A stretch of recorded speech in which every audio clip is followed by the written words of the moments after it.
All right, peace. You too. All right, later. Triple OG's answer the phone. That's how we do it. Triple OG's answer the phone for Triple OG's. Yeah. See, damn, dude. Triple OGs don't text all the time. Triple OGs pick up the phone and call. Hey, what's up, Lonzo? If they see him, if they know if I'm calling, they know bullshit. So that's out of respect. And I hope it's I had an argument the other day with a lady, and she was saying that kid, oh man, you can't, you gotta let these kids make their own mistakes. I said, you know what? As an adult, that's our job is try to steer them away from mistakes. Well, you can take a horse to the water, but you can't make him drink. What if the horse just don't know what a goddamn pond is? What if you show them what a goddamn pond is? If they want to drink, they're gonna drink. But if you don't show them what a goddamn pond is, this little motherfucker gonna die of thirst because you too lazy. You assume they don't want to know nothing. That's the biggest crock of shit. That's why I do my show the way I do. Anyway, folks. And love it. Let's keep it pushing with the questions. Kevin Jenkins says, speaking of Soul Train, were you guys ever approached to do the show? Hell no. I don't even know if the Dream Team did Soul Train. I don't think none of us did Soul Train, dude. I can't recall Egypt. Soul Train was very resistant to rappers. I know Grandmaster Flash and the Furious 5 did it, and Run DMC did it, but Don wasn't that enthused about, according to the TV show I watched, he wasn't that enthused about rap on Soul Train. That was my impression. But no, the Wrecking Crew damn sure didn't do it. Soul Train got as much of an influence Soul Train was on my life. I was telling the interviewer today, she was talking about the 50th anniversary of hip hop, asked me what my inspiration was. I had two inspirations. One was Lonnie Simmons who owned the Total Experience nightclub. I'll never forget, I was 19 years old, standing in line to see the Dramatic at the Total Experience. And I see this dude pull up in a white Rolls Royce, get out, clean as a motherfucker, walk into the club. A few minutes later, they started playing this new group out of Oklahoma, and it was the Gap Band. And they talked about how it was going to be. They brought Lonnie up on the stage, and I was the same dude, got the limo, got out the Rolls Royce. This is his club. This is his record label. I'm like, damn, bro, man, killing it. That was one of my influences. And then also Don Cornelius. Like I explained to Homegirl today, Eve After Dark was Soul Train without the cameras. Friday night, Soul Train dancers would come to Eve After Dark to dance. And Saturday morning, they get up and go dance. After they got through recording, a lot of them would come back to Eve After Dark and party.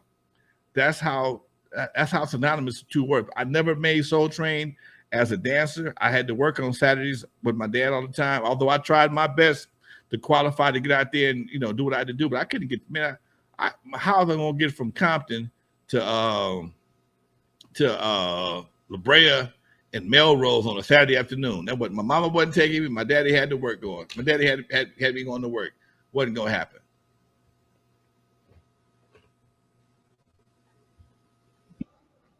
E Minor wants to know, what's your take on Arabian Prince with him musically and what he's contributed to N.W.A. And was there a lot of interaction between him and D.O.C? I don't know the interaction between him and D.O.C. I do know Arabian Prince played a major part in the beginning of N.W.A. because Arabian had equipment. And, as many people say, they had this, they bought that. No, Arabian Prince, they left here to use. I had equipment and Arabian Prince had equipment. Arabian Prince is a techie motherfucker. Yeah, that's what he does. He's been that way since I've known him, since he was a youngster. He's always been a techie dude. And when he joined the N.W.A., Arabian, he'd already been with Bobby Jimmy and the Critters. He was a Critter at first with Bobby Jimmy. Then he went solo first. Then he joined the Critters. Then he joined N.W.A. Arabian Prince is like that. I don't know. He's like Forrest Gump or hip hop. He pop up every damn where. And the first few records that they made, Something to Dance To and Panic Zone, were produced by Arabian Prince. If you listen to either one of them records, either one of them could have been a Wrecking Crew song. That's how, and this is the part people don't really pay attention to. Either one of those records could have been a record. You could have put me and Clientele on either one of those records, or Dre at leads, or whatever the case may be. It'd have been a Wrecking Crew song, and the shit would still been jamming because they were not the gangster persona had not taken hold yet, and they dropped them Arabian Prince tracks to get airplay because they knew they wasn't gonna get airplay on Boys in the Hood based on where it was originally.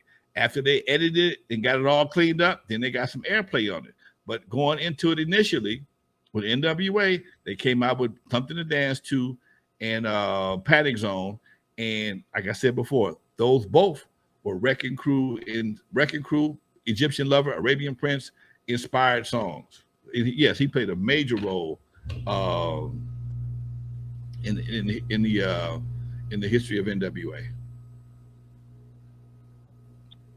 You know, I'll forever call it the interview that never was. A couple of years ago, Lonzo interviewed the D.O.C, and the reason why you guys haven't seen it on the channel is because Lonzo forgot to hit record. Since then, I record on my end. Yeah. I record on my end, and so does Alonzo, just so we have two copies, just in case that never happens again. Right. But talk to us about what you remember about the D.O.C. And he was a dope artist, and he was next up until he had that unfortunate motorcycle accident. D.O.C. called me up to do his documentary. I'm like, why? I forgot. D.O.C. met Dre and us in Dallas. Where is he from? Dallas or Houston? Wherever he's from. The story behind D.O.C. Dallas. He's from Dallas, okay. The story behind D.O.C. Dr. Rock was a DJ at Eve After Dark. Dr. Rock had some things happen here in the city. He moved to Dallas. When he went to Dallas, he took his DJ skills to the Tom Joyner Morning Show, and then he formed a group called Feeling Fresh Crew. Wrecking Crew goes to Dallas because that was one of our mainstays far as performing. Bam, Wrecking Crew. We hook up with Dr. Rock. Dr. Rock is out there balling. Okay, so he got the music bug. So he flies back to LA with D.O.C. and they all come to the studio, and we hang out here in the studio, and that's where the chemistry starts with Dre and D.O.C. here in the studio. And next thing I know, D.O.C. is back, but Dr. Rock didn't come back with him. And next thing I know, he's on Ruthless Records, and that was how things transpired. He was an artist on Ruthless Records until, and even he's still a fantastic writer, but he also shared with me how he had some serious depression after he had his accident. You know, he was doing a lot of alcohol and other things. I'm gonna reach out for him and see if I can get him to do an interview with me again, just to do a makeup interview. The deal was, if I did his documentary, he'd do my show. And he kept his point. He kept his part. I just didn't push record. I couldn't even call him back and tell him I saw him wrong with the doc. You know something, man. I mean, he really opened up to me, man. It was really a touching situation because he talked about his kid having a baby by Erykah Badu and dealing with all that situation, how his kid and all that changed his life, got him to stop drinking and clean himself up. And he still was good writing and doing this thing. And, it was two homies just talking, man. There was a great interview. And I just forgot to push record.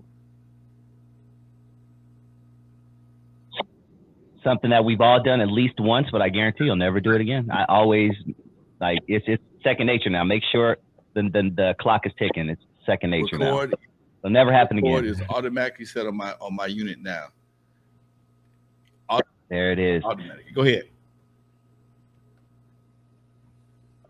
D Minor wants to know, could you describe all 5 members of World Class Wrecking Crew and all 6 members of N.W.A. in one word? Unique. Break it down. DJ Yella, a worker. Dre, creative. Clientele, intelligent. Cube, creative. Ren, can't tell you shit. Eazy, smart. Dre, again, creative. Arabian, multi-talented.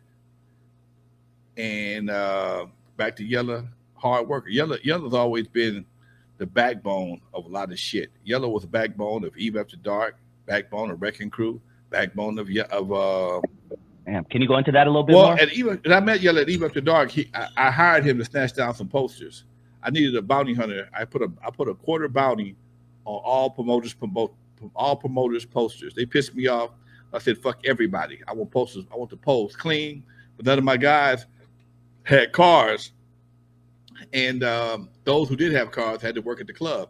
And a partner of mine, Phil Luke, brought Yella to my attention. And I said, all right, I want all the promoters' posters snatched down. I got a quarter bounty on each poster. Shit, Yella brought me all the promoters, Lost Dog, House for Rent, Jerry Curl's Jerry Curl discount. And I had to respect it. I'm like, okay, he got me on that one. I ain't mad. And then he said he could DJ. All right. And at Eve After Dark, we opened from 10 o'clock till 6 o'clock sometime. I ran like a radio station. And sometimes I didn't DJ. I gave Dr. Rock my slot, and sometimes they got stuck. I would go in and fill in. But Yella had the late shift from 12 to 2. And then 12 to 2 or something like that. And then Dr. Rock had that issue. He disappeared all of a sudden.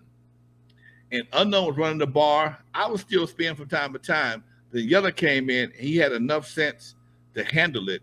And every once in a while he would get stuck. And because when you DJ in 2 or 3 hours, 2 hours, you can, especially if you got guys behind you, if you ain't paying attention, you can find yourself getting repetitive. And the crowd been there since 10 o'clock. They know when you playing the same records over and over again. So anyway, he was a learner, but also he was good with his hands. I could give Yellow my truck, my mobile unit. He can go out and do a noon dance or a prom or after prom or homecoming dance to help finance other different situations. When we were at Wrecking Crew, we had a whole system that was an Oberheim system with various MIDI keyboards attached to it. Yella made sure all that shit ran. Okay, he hooked it up. He understood it. He figured it all out. I knew how to do it, but I didn't have time to do it because I was doing other shit. So he was always that backbone when it comes to the running the mixer board. He knew how to handle the mixer board. He wasn't the most creative cat, but he was a solid. But he would do what he did, and whatever he did, he did it solidly, and that's why I say he was a backbone.